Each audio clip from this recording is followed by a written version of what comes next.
So,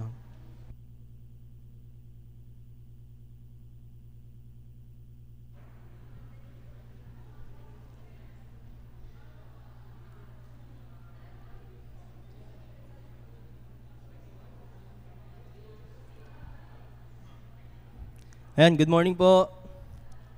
Good morning. Ayan. Good morning po sa bawat isa, and we would like to welcome you here sa Parañaque Bible Christian Church, where Christ's last command is our first concern. Ayan, bago po tayo mag-start, inanyahan ko po yung mga nasa likod po na seats. Pwede po bang umabante po tayo? Sige po, yung mga nasa likod po, abante po tayo. Yan. Salamat sa inyong pag-ano. Sige po, abante po tayo. Yan. Hindi naman pumagat yung mga katabi nyo, huwag kayong mag-alala. Yan. And again, welcome po sa Parañaque Bible Christian Church. And before we go po sa ating call to worship, hayaan niyo po ako magbigay po ng mga konting announcements.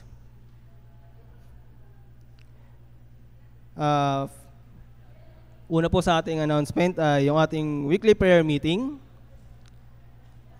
Every Thursday po natin ito ginagawa. 7:30 p.m. sa Multipurpose Hall. And our host for our sa prayer meeting po natin this Thursday is the Remnant Flock. So we invite everyone po na sumama po sa ating prayer meeting. And also, we'll have our Lord's table. So I request everyone to please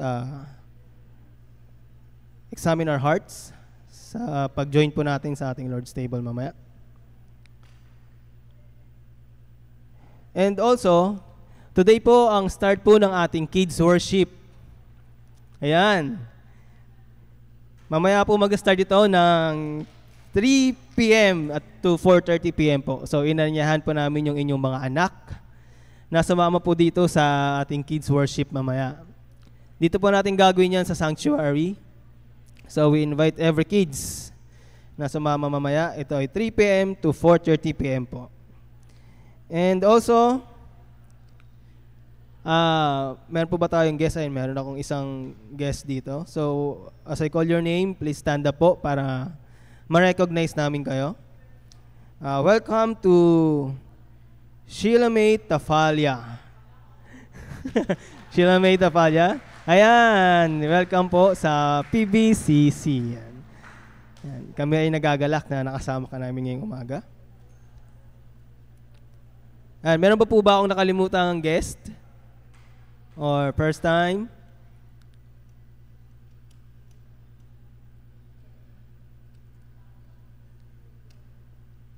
Ayan. We're having a family day po, no, this sa August 30 yan, and Michael Ramon para po sa ibang details.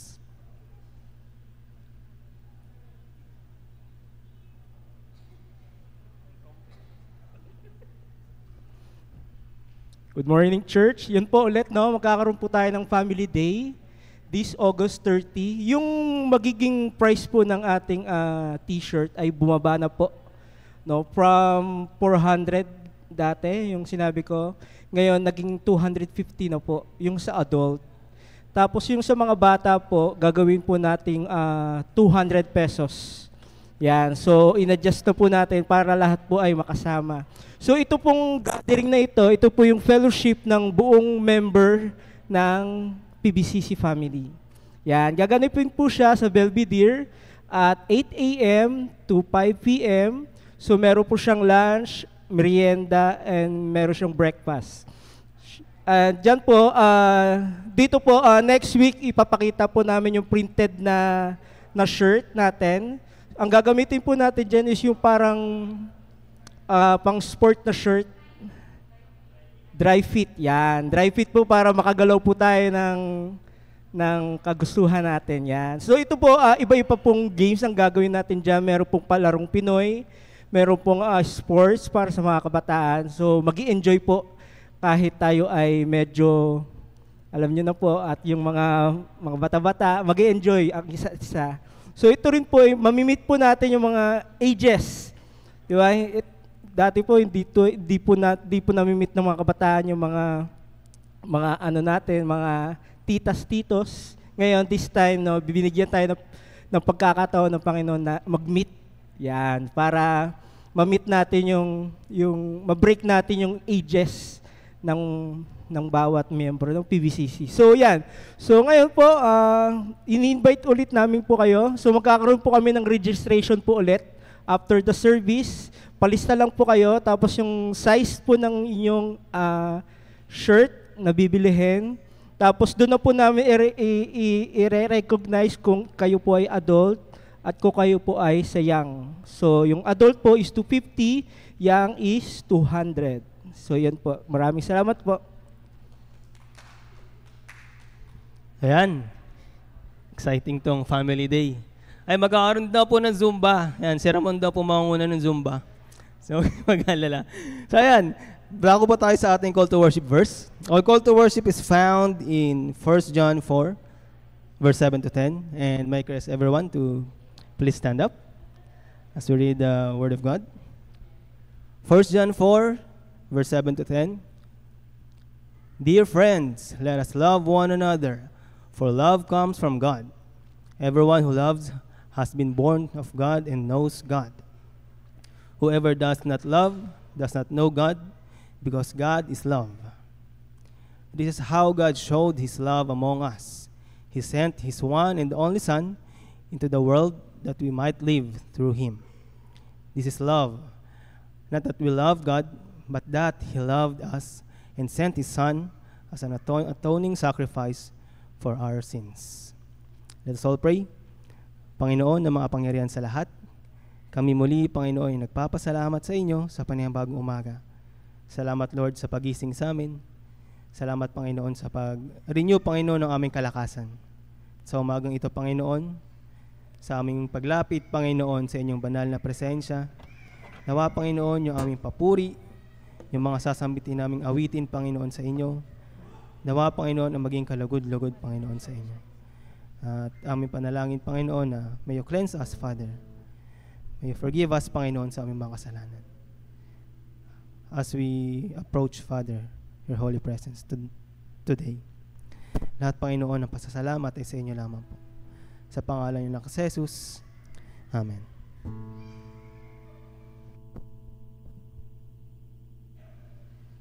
Good morning, church! Morning. Yan. Naniniwala ba tayo na walang hindi kayang gawin ang ating Panginoon? Hina naman. Amen? Amen! Our God is powerful. Our God is sovereign. With just one word, He can move mountains. And He can restore what's broken. And He can heal what feels impossible. So this morning, let us surrender our fears, our worries, our burdens at His feet. And let us worship the God who is more than able. Papurihan natin ang ating Diyos ngayong umaga.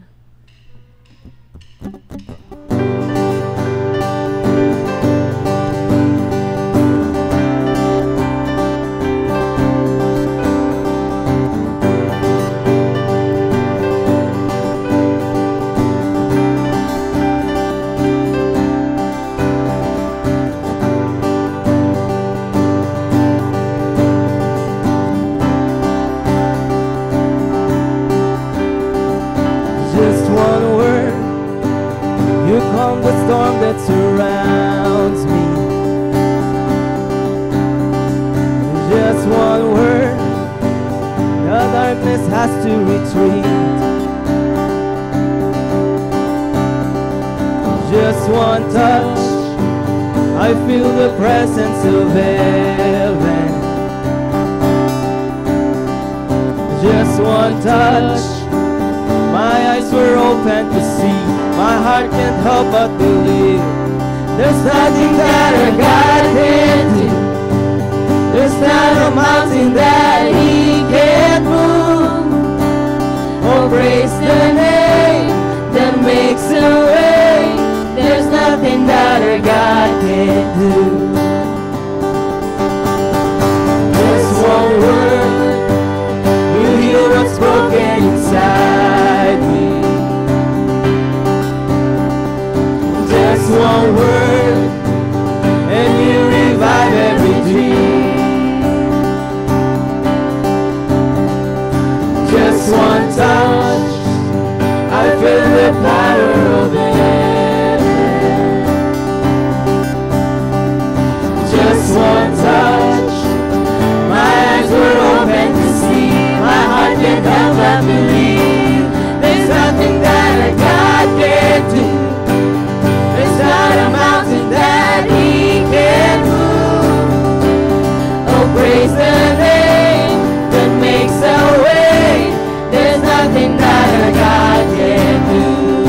prison wall he can't break through.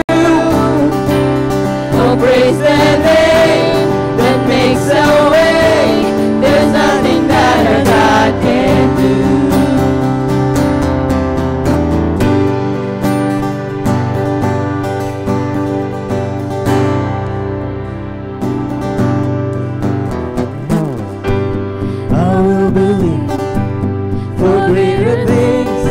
There's no power like the power of Jesus. Let faith arise, let all agree.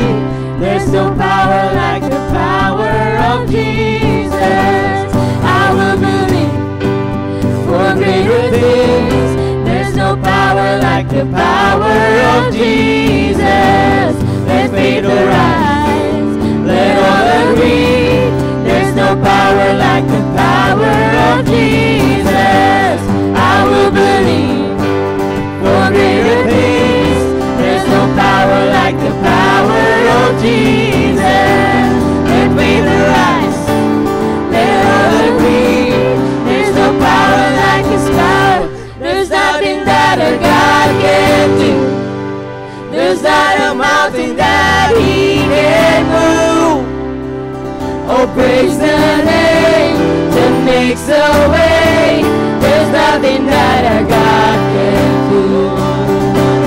There's nothing that our God can do. There's not a prison wall He can't break through. Oh, praise the name that makes a way. There's nothing that our God can do.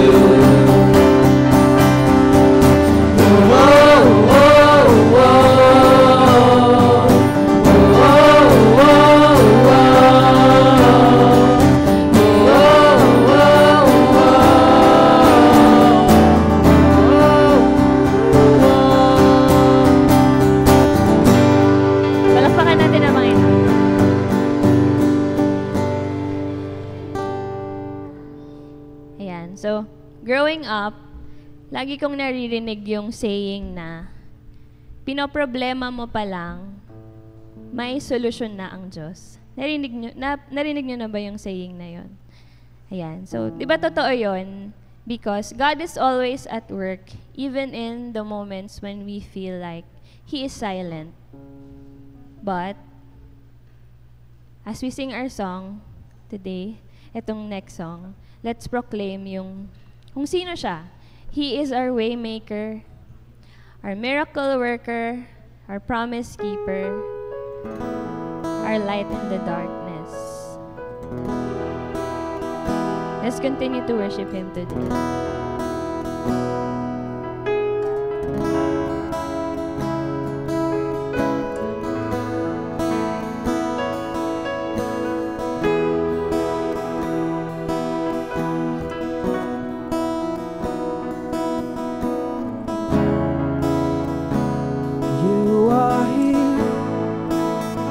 Moving in our midst, I worship you, I worship you. You are here, working in this place.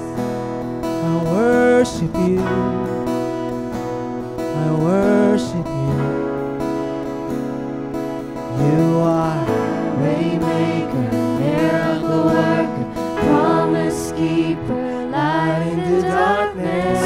My God, that is who you are. Let's lift up our voices to our God. You are Waymaker, miracle worker, promise keeper, light in the darkness. My God, that is who you are.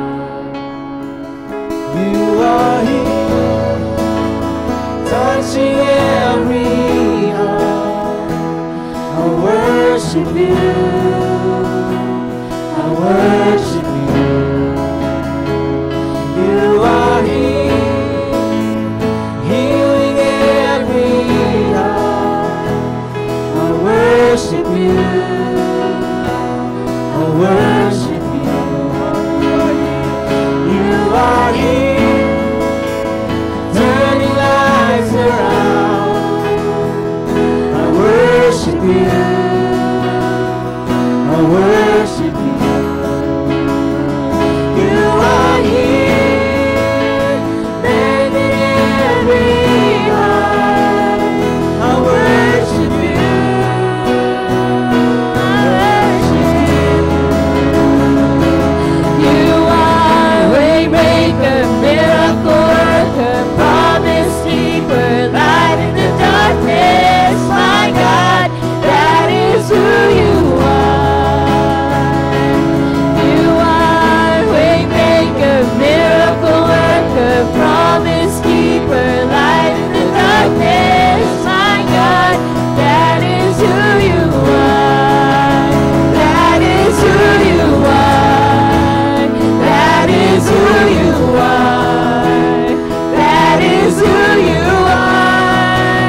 you're working. Even when I don't feel it, you're working.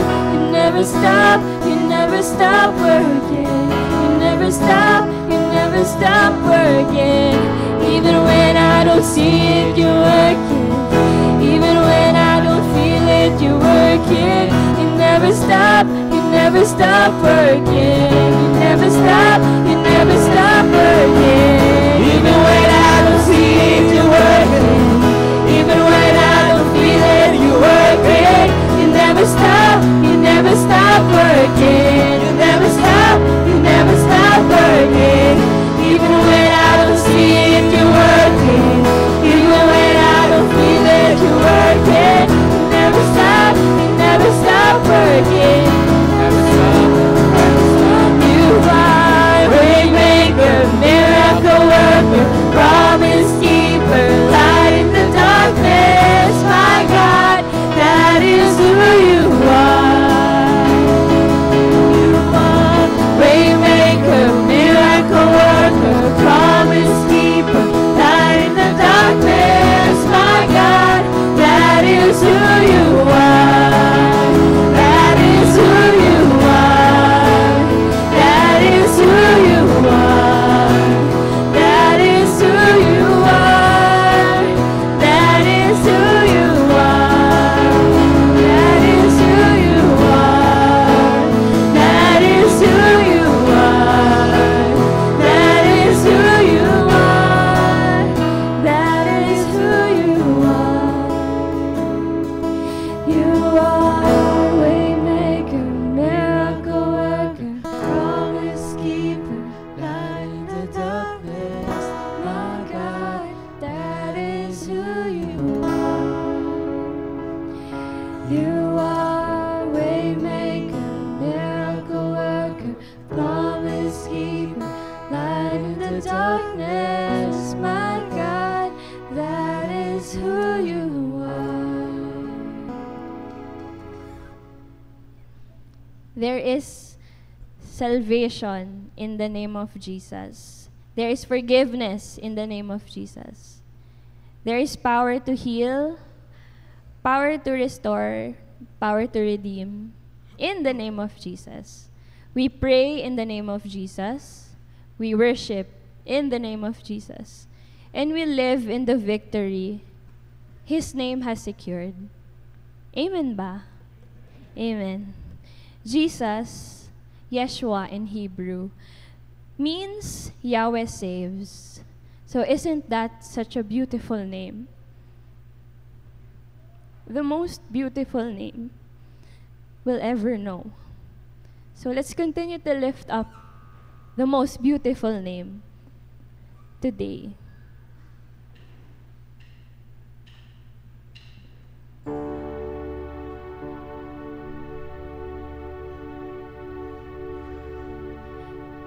You were the Word at the beginning, one with God the Lord Most High. Your hidden glory in creation, now revealed in you are Christ. What a beautiful name it is. What a beautiful name it is. The name of Jesus Christ, my King. What a beautiful name it is. Nothing compares to this. What a beautiful name it is. The name of Jesus.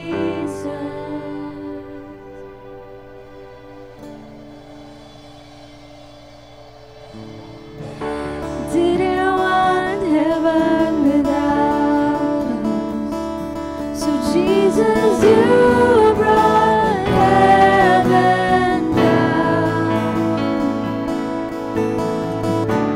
Sin was great, your love was greater. What could separate us now? What a wonderful name it is. wonderful name it is, the name of Jesus Christ, my King. What a wonderful name it is, nothing compares to this. What a wonderful name it is, the name of Jesus. What a wonderful name it is, the name of Jesus.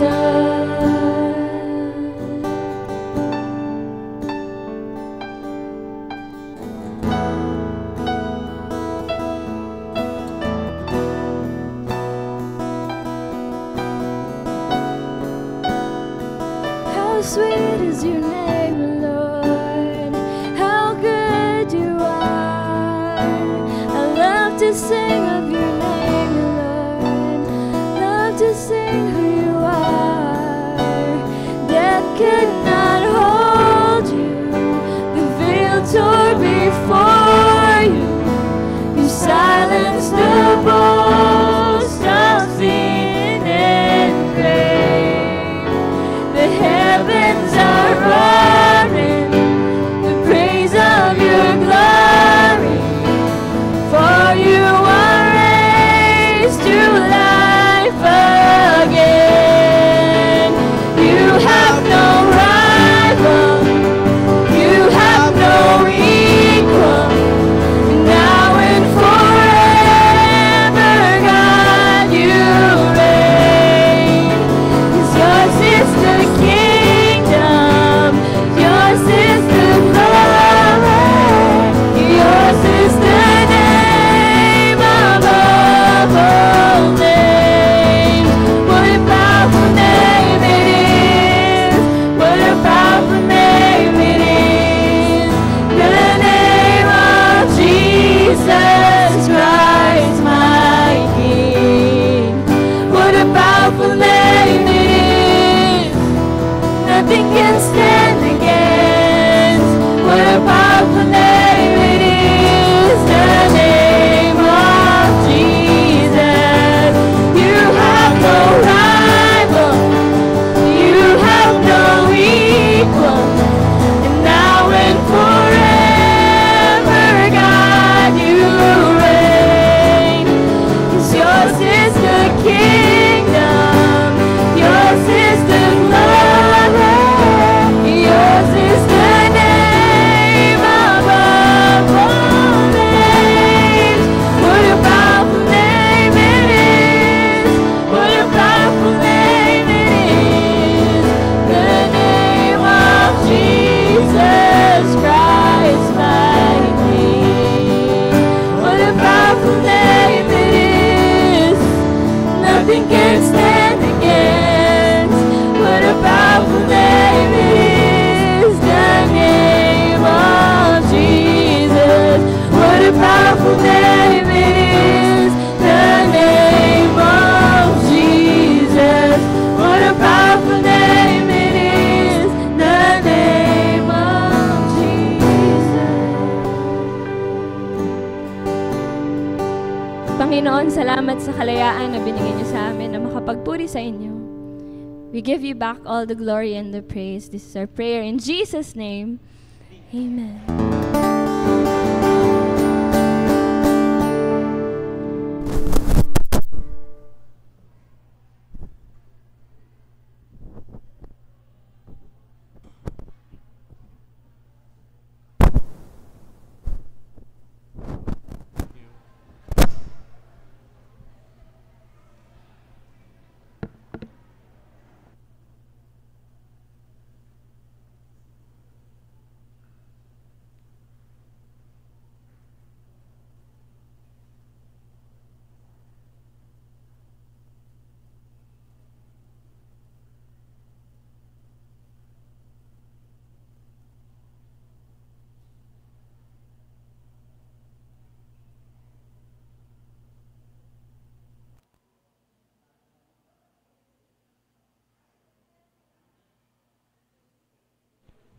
Good morning.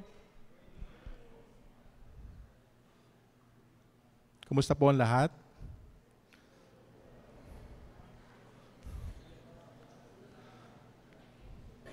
Sige, settle down po muna tayo.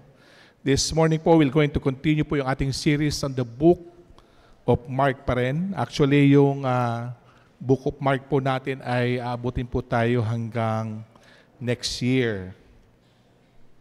Ano yung mga naalala nyo sa mga nakaraang pag-aaral kay Book of Mark?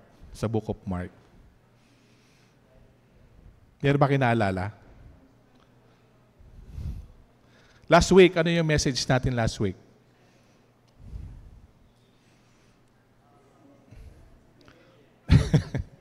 Hindi ho nagbig tea, pinutol po yung ulo ni... Sino pinutol ang ulo last week? Naalala po ninyo? Sino? Hindi si Mark ha, baka... si John? John the Baptist. Okay, doon po galing ang ating denomination. Kaya tayo tinawag na Baptist. Joke lang po yun. Napakaseryoso naman ninyo ngayong umaga. Okay, this morning po we're going to talk about Jesus feeds the 5,000. Okay? So, tingnan po natin ang ating slide for this morning. So, ang topic po natin is Miracle in the Wilderness. So, basahin po natin. Starting from verse 30. The apostles gathered around Jesus and reported to him all they had done and taught. Then because so many people were coming and going that they did not even have a chance to eat. And he said to them, "Come with me by yourselves to a quiet place and get some rest." So they went away by themselves in a boat to a solitary place. But many who saw them leaving recognized them and ran on foot from all the towns and got there ahead of them. When Jesus landed and saw a large crowd, he had compassion on them because they were like sheep without a shepherd. So he began teaching them many things. By this time, it was late in the day, so his disciples came to him. "This is a remote place," they said, "and it's already very late.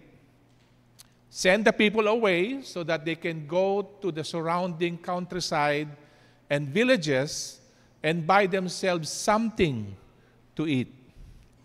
But he answered, "You give them something to eat." And they said to him, "That would take more than half a year's wages.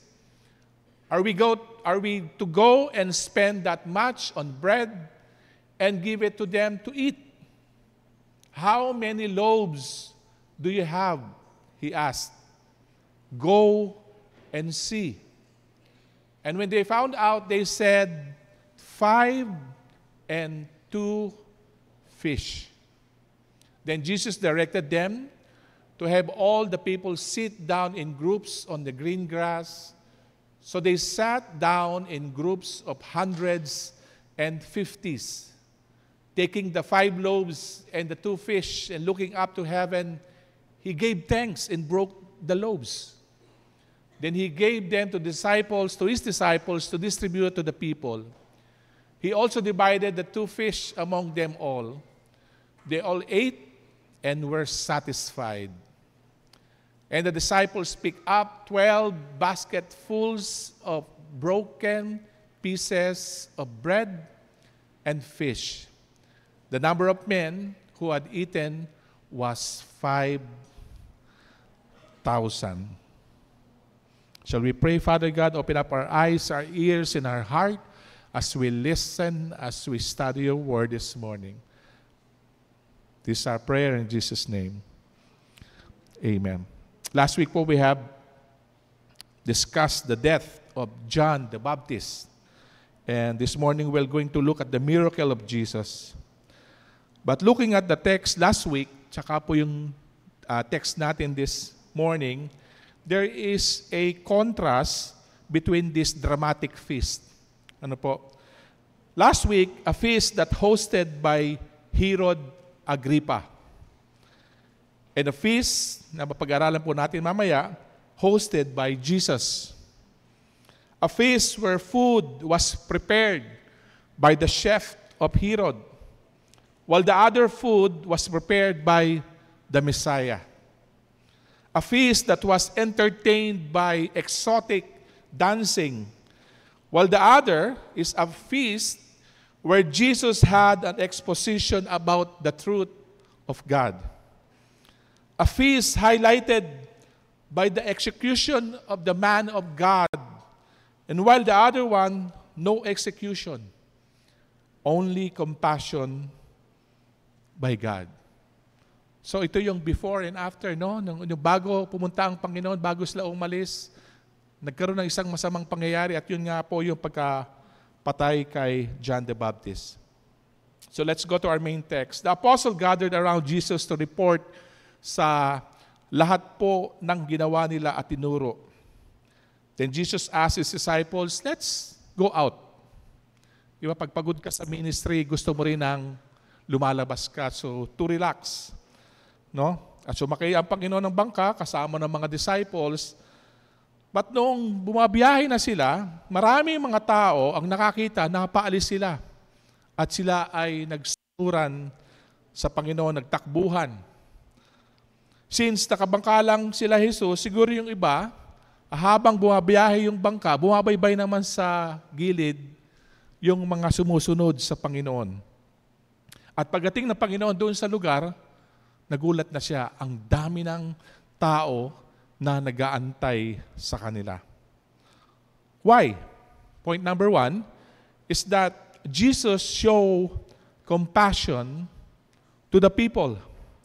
Ang sabi ng verse 34, He had compassion on them because they were like sheep without a shepherd.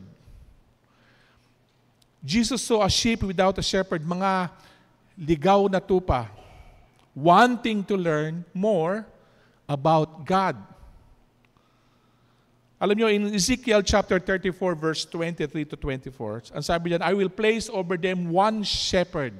That nung sa Old Testament pa lang, naghahanap ng mga Israelites that someone will guide them.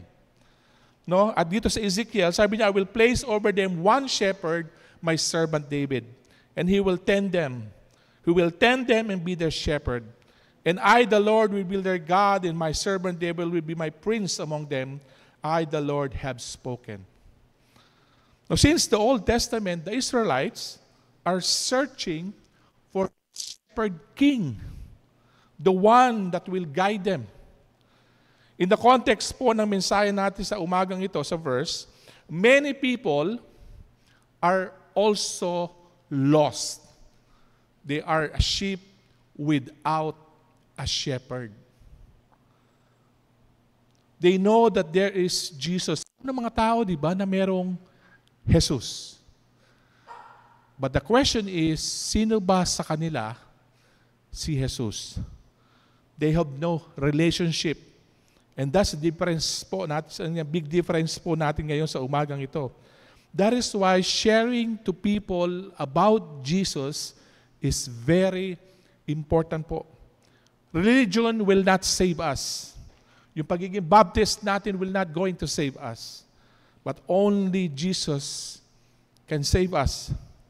Kaya nga po, we need to continually share the gospel.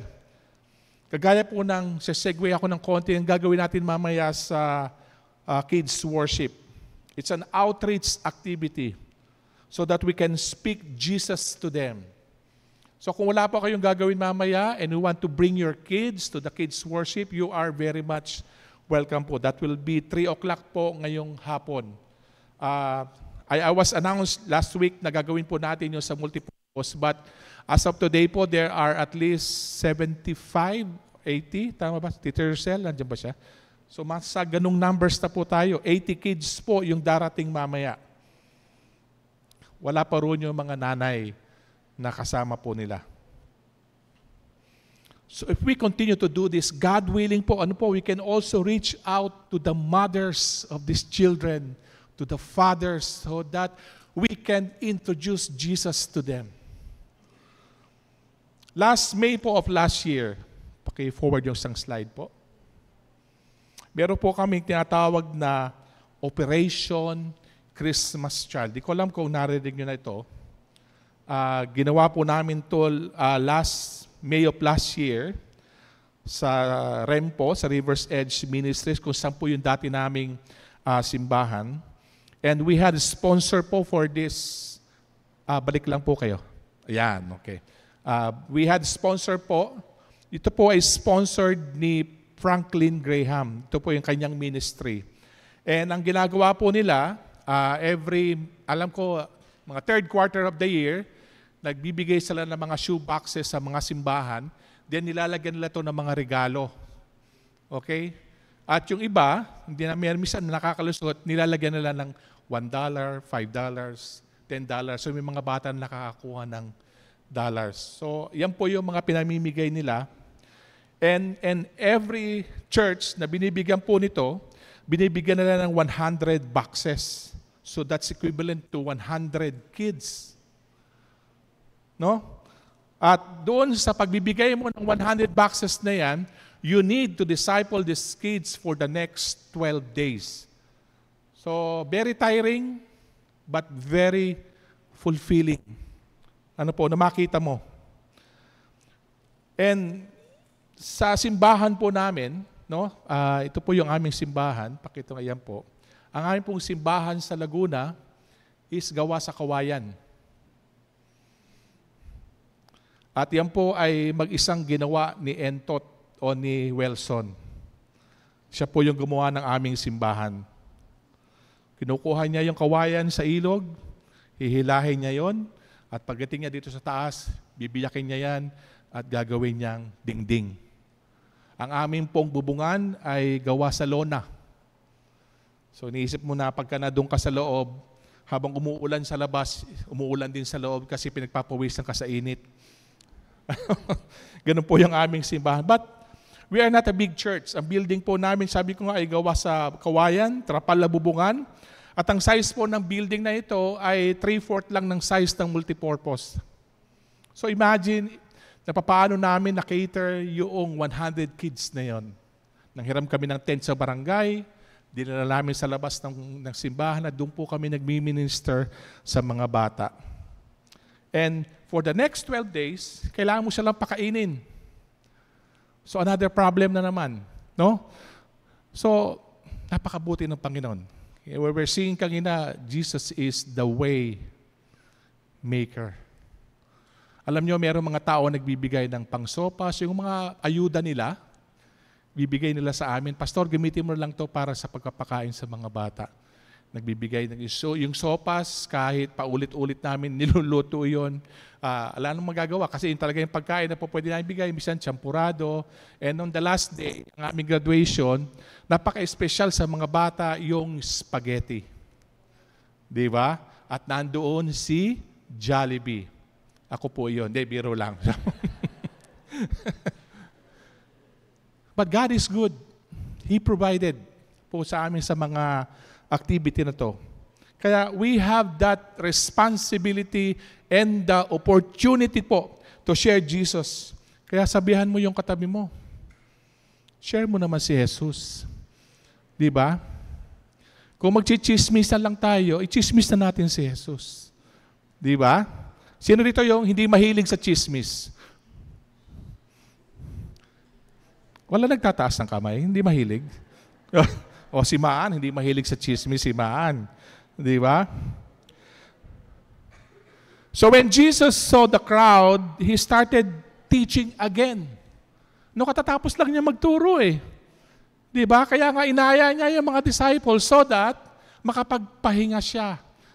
Sabi nga, di ba siya yung nag-aya doon, kung babalikan mo yung verse natin, Jesus was the one telling the disciples na, umalis naman tayo rito. Magmuling naman tayo.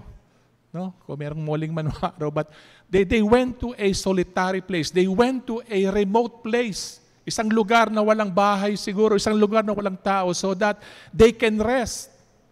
Di ba? Kahit pagod na siya, He was the one who requested from the disciples to get away from the crowd. Because sabi ng Panginoon, they look like a sheep without a shepherd. Tingnan mo kayo katabi mo, mukha bang sheep yan? Mukha bang sheep without a shepherd. Yan ang gusto ko sabihin po. Okay? So point number 2. Okay? Let's go to a point number the inadequacy of human resources. Okay? Ito na yung problema ngayon ng mga disciples. So Jesus began to teach them hanggang sa abuti na sila hanggang sa maggabi na. And the disciples became worried because they were in a remote place. Wala din silang mabibilhan na pagkain during that time. So nasa malayong lugar sila. So the disciples decided na paalisin na lang natin, Lord. Huwag na natin abalahin yung sarili natin. Come to think of it, 5,000 people. Paalisin na lang natin sila. But the disciples were surprised because the question was, how? As kasi sabi ng Panginoon sa kanila, nag-intervene ng Panginoon eh. Sabi ng Panginoon sa kanila, you give them something to eat. You give them something to eat. I have been feeding them. Sabi siguro ng Panginoon, I have been feeding them with spiritual food. Kayo naman ngayon na magbigay ng physical food. And the disciples were surprised. Sabi niya, papaano? Papaano? The question was how can we feed 5,000 people? And how much it will cost for them to feed these 5,000 people? Ang sabi ng verse, it's their 6 months salary. Okay? 6 na buwan nilang sweldo. Hindi lang siguro ng isang disipulo, but maraming disipulo mag-aambag para lang magkabili sila ng pagkain. And there's this similar story po kung babalikan natin ang Old Testament. Now, the same question maybe that Moses asked, how can I feed the Israelites? Naalala po ninyo when there was an exodus from Egypt at sila ay pupunta sa lugar na tawag nila na Promised Land. Okay? And the Israelites left Egypt. According to Exodus, there were at least 600,000 men. 600,000 men, excluding the kids and the children. But Jesus provided the food. Ang sabi ng verse 37 ng Exodus 12, the Israelites journeyed from Ramesses to Sukkot. There were about 600,000 men on foot, beside women and children. There's this article about Moses taking care of the Israelites during the Exodus. And very fascinating po itong story na to. Pakitingnan nga po natin yung next slide. Sabi ng article, how big is your God? Sabi niya ganon. What would have happened had Moses tried to figure out what was needed to accomplish God's command?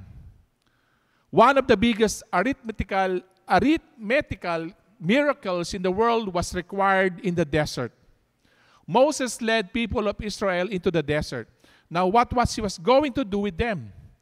They had to be fed. Kailangan mo pakainin. And feeding 3.5 million people required a lot of food. Because they were estimating yung 600 people na lalaki ay wala pa din yung babae at wala pa rin yung mga bata. According to the U.S. Army's Quartermaster General, Moses needed 1,500 tons of food a day. Filling 2 freight of trains, each a mile long. Besides, you must remember they were cooking the food. Not to mention for keeping warm, and if anyone tells you it doesn't get cold in the desert, don't believe them. Just for cooking this 4,000 tons of firewood kailangan. A few freight trains, each a mile long, and this only for 1 day. And they were for 40 years. Diba? 40 years silang paikot-ikot sa disyerto. Let's not forget the water, sabi niya. If they only had enough to drink and wash a few dishes, hindi na kailangan maligo. It took 11 million gallons each day. Enough to fill a train of tankers, cars, 1,800 miles long. And another thing, sabi niya ganun, they had to get across the Red Sea in one night. Now, if they went on a narrow path, double file, the line would be 800 miles long and required 35 days and nights to complete the crossing. So to get it over in one night, there had to be space in the Red Sea 3 miles wide so that they would walk 5,000 abreast, so sabay-sabay. And think about this. Every time they camp at the end of the road, a campground the size of Rhode Island was required, or 750 square miles. Amen po ba? Nang binabasa ko to, totoo kaya ito? I mean, just imagine kung paano ginawa ni Moses, paano siya nag-maneuver, na paano niya papakainin ang mga Israelites. Samantalang mamaya sa kids worship, sopas lang yung pakakain namin, ang problema na kami. Nagkakagulo na kami ni Ate Marley, paano nga ba, sino ba magluluto? And we're just talking about 75 kids. Di po ba? But you know what? God provide. No? God provided for everything. Jesus is our compassionate shepherd who provides more than enough for all who follow Him.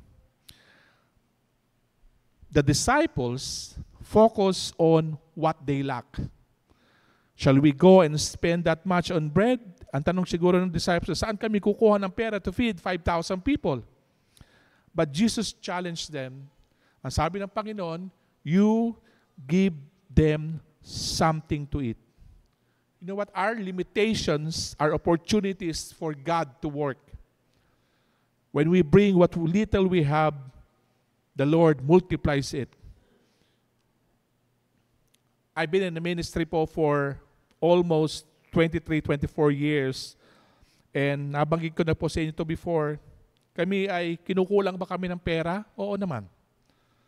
Parehas kami nawala ng trabaho ng asawa ko. Minsan siya yung walang trabaho, minsan ako yung may trabaho. Pero dumarating kami na ang tanong namin, saan tayo kukuha ng pambayad sa ganito, pambayad sa ganoon. And ang palagi ko lang encouragement sa asawa ko is that hindi pa kami pinabayaan ng Panginoon kahit kailan. Kaya sa pastoral team, huwag kayong matakot kung saan kayo kukuha ng panggastos ninyo. Because God will provide. Nagtitiwala ba tayo sa Panginoon that God will provide? Di ba? God will provide. God will provide. That's the one thing that the disciples forgot. No, yun ang nakalimutan ng mga disipulo kung nagtanong sila sa Panginoon, saan kami kukuha ng pambili? Hindi nila alam, kasama nila yung may-ari ng mundo. Kasama nila yung may-ari ng mundo. Para yung istorya doon sa bangka, di ba? Habang bumabagyo, Panginoon, gumising kami, ito na yung malaking unos. And Jesus was sleeping. Di nakalimutan nila, kasama nila si Jesus. At siguro sa atin din, minsan nakakalimutan natin, kasama natin si Jesus. Same thing with the Israelites. They forgot who God is. They forgot the God who rescued them from slavery to the point they were angry with Moses that they want to go back to Egypt. Ang sabi ng verse 14-12, didn't we say to you, in Egypt, leave us alone? Sabi nila kay Moses, let us serve the Egyptians. It would have been better for us to serve the Egyptians than to die in the desert. Isaiah 59:1 is a declaration of God's unwavering power and attentiveness even when people face hardships and feel disconnected from Him. It subtly points to the role of sin in creating distance between humanity and God. Because God hears and knows every need na kailangan natin sa araw-araw. If we will just seek Him and trust Him that He will provide.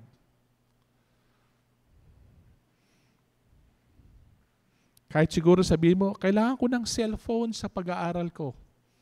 Someone will provide. Di po ba? Kailangan ko ng pampagamot. Someone will provide. Gusto nyo ba ang Panginoon na diretso nagbibigay sa inyo? Ito anak, baka matakot ka bigla.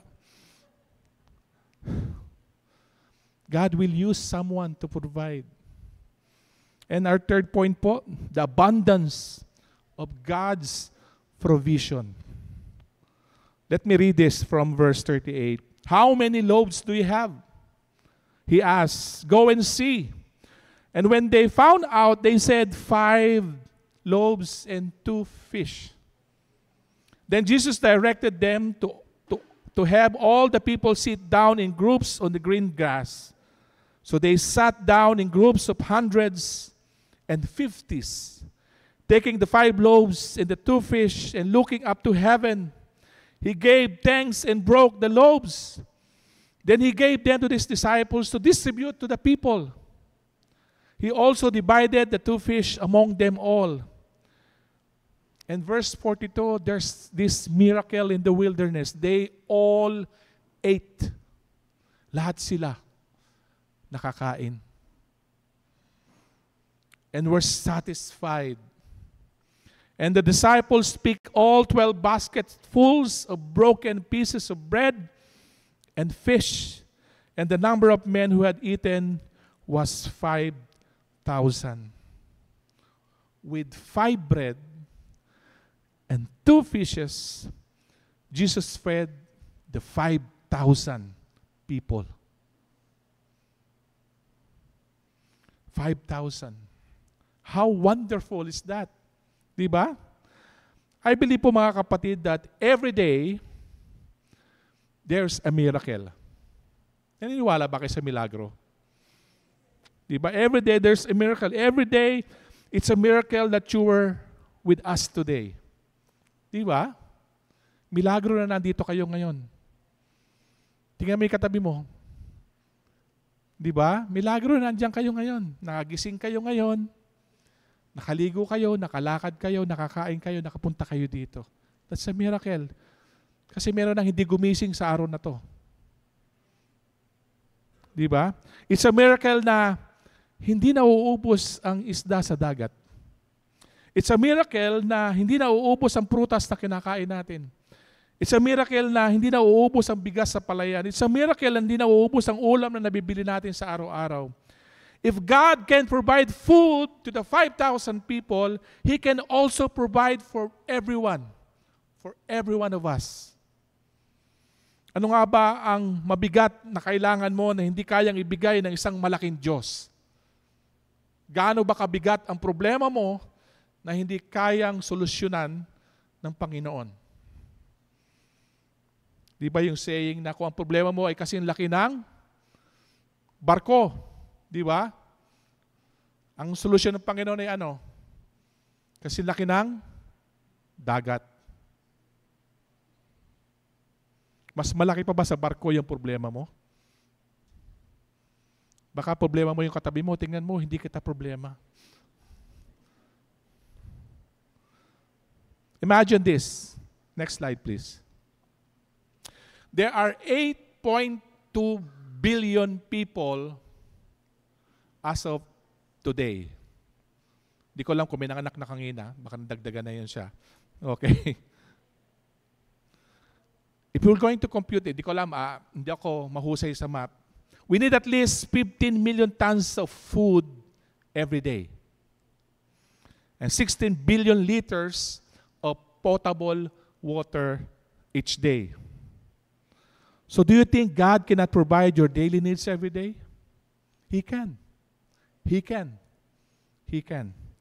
We need to be reminded that the God who fed the million Israelites during their exodus and 5,000 people in the New Testament is the one same God feeding the 8.2 billion people every day. At kasama na po kayo dun. And will continue to feed the people every day. So when Jesus fed the 5,000 people, the Bible said na may sobra pa. Siguro may Sharon na nung panahon na yon. Kasi may sobra. May naman na rin nag-Sharon. You know what? When we place our resources in Jesus' hands, He does far beyond what we expect. Kaya ng Panginoon. Kaya tapikin mo sa balikat ang katabi mo, ano ba ang problema mo? Kasi kaya ng Panginoon yan. Sige, tapikin mo. Huwag mo lang lakasan, baka matanggal ang baga. Tapikin mo lang, kaya ng Panginoon yan. As I close, this is my challenge for you. What little do you have that you can offer to Jesus? Trust Him to turn your small offering into something miraculous. Because we have a God who is able. Shall we pray? Let's pray. Amang nasa langit, maraming salamat po sa iyong walang hanggang pagkalinga. Sa pamamagitan ng iyong anak na si Jesus, nakita namin kung papaano sa kabila ng pagod, siya ay naantig sa pangangailangan ng marami. Panginoon, turuan mo kaming tularan ang iyong habag sa gitna ng aming sariling limitasyon. Kami maging bukas palad at handa magbahagi. Tulungan mo kaming maniwala na kahit kakaunti lamang ang meron kami, kung ito'y ilalapit sa iyo, maaari mong gamitin ito upang maging pagpapala sa marami. Palakasin mo po ang aming pananampalataya na hindi kami matakot sa kakulangan, hindi magtiwala sa iyong kakayahang magbigay na higit pa sa aming inaakala. Tulad ng tinapay at isda na iyong pinagpala, kami rin po nawa ay iyong pagpalain upang maging kasangkapan ng iyong pagmamahal. Turuan mo kami na sa araw-araw ng buhay po namin ay magtiwala kami sa iyo. Sa kabila ng mga problema, sa kabila ng mga krisis na kinakaharap namin sa araw-araw. Turuan mo kami, Panginoon. Turuan mo po kami na magtiwala sa iyo. Ito po aming dalangin sa pangalan ni Jesus. Amen.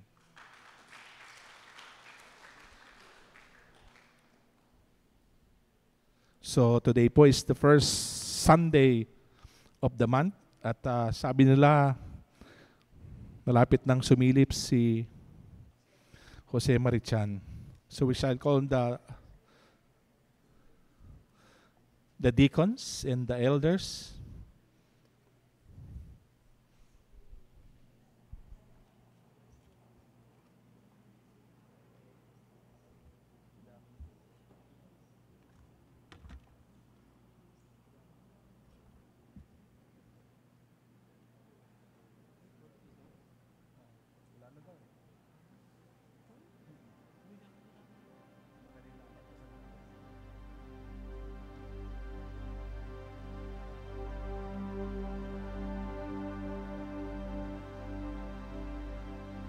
Oh, precious is the flow that makes me white as snow. No other fount I know, nothing but the blood of Jesus.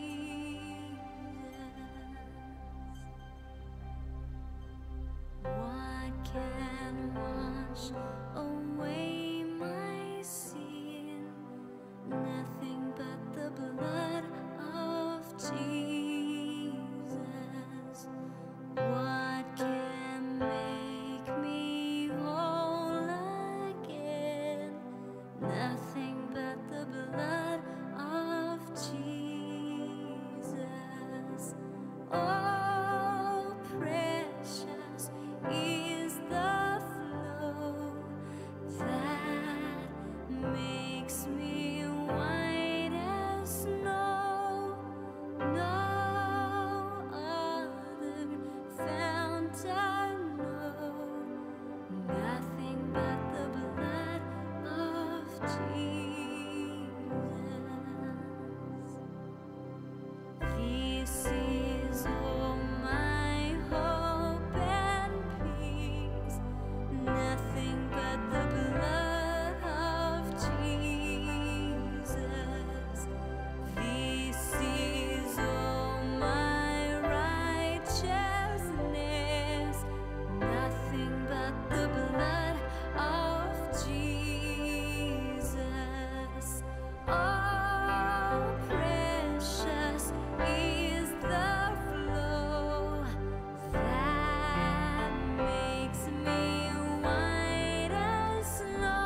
Sige po, kung natanggap nyo na yung elements, shall we all stand?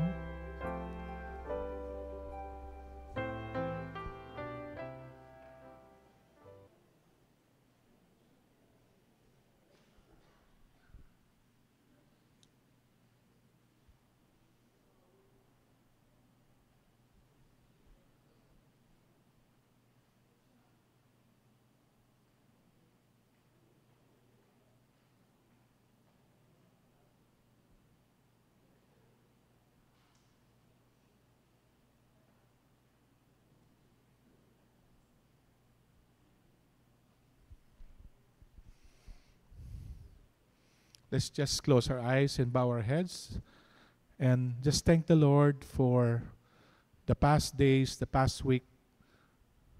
Ano yung mga bagay na pwede mo ipagpasalamat sa Panginoon? Ano yung mga bagay na pwede mong ihingi ng tawad sa Panginoon? Ano yung mga challenges mo, mga pangyayari sa buhay mo na pwede mo ipagpasalamat sa Panginoon?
First Corinthians chapter 11, verse 23.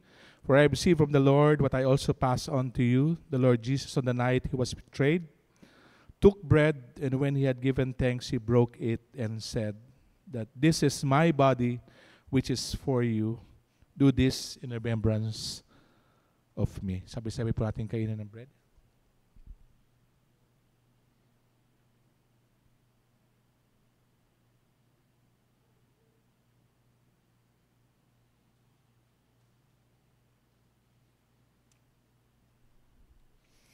In the same way, after supper, he took the cup, saying, this cup is a new covenant in my blood. Do this whenever you drink it in remembrance of me. Whatever you eat this bread and drink this cup, you proclaim the Lord's death until he comes. Sabay-sabay po natin inumin ang cup.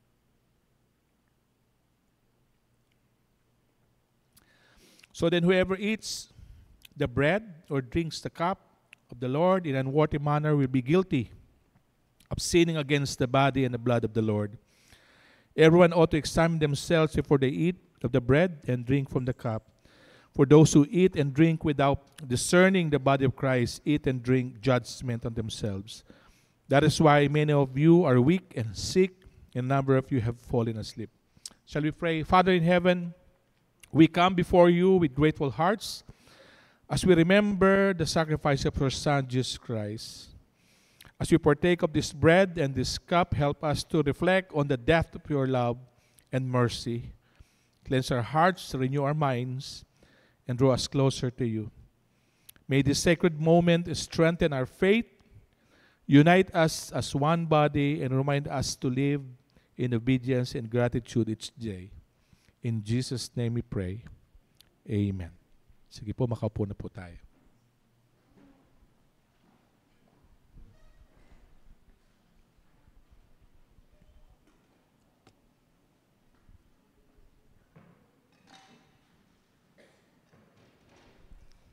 Yan. Thank you po, Pastor Benji, for that encouraging message. No? Tunay nga po talaga na napakapangyarihan ng ating Panginoon. Amen ba? Amen. At tunay na He is our great provider. No? Dako po tayo sa ating tithes and offering. Our tithes and offering verse is found in 2 Corinthians 8, verse 9. And it says, "For you know the grace of our Lord Jesus Christ, that though he was rich, yet for your sake he became poor, so that you through his poverty might become rich." May I call the deacons for the collection of our offerings.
Inaanyahan ko po ang ati sana tumayo.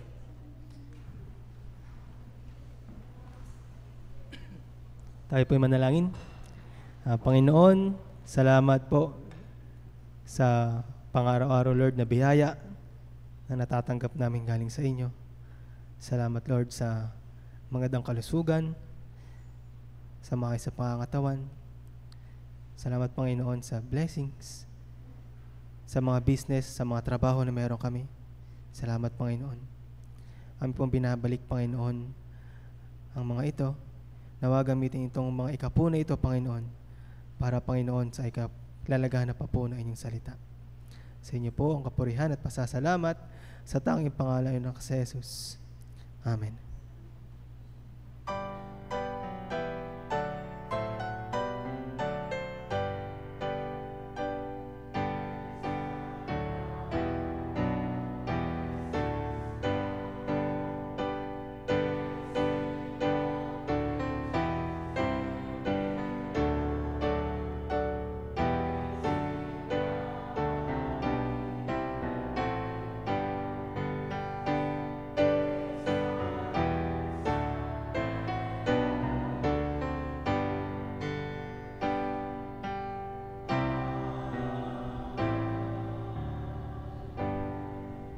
May call Pastor Benji for the benediction.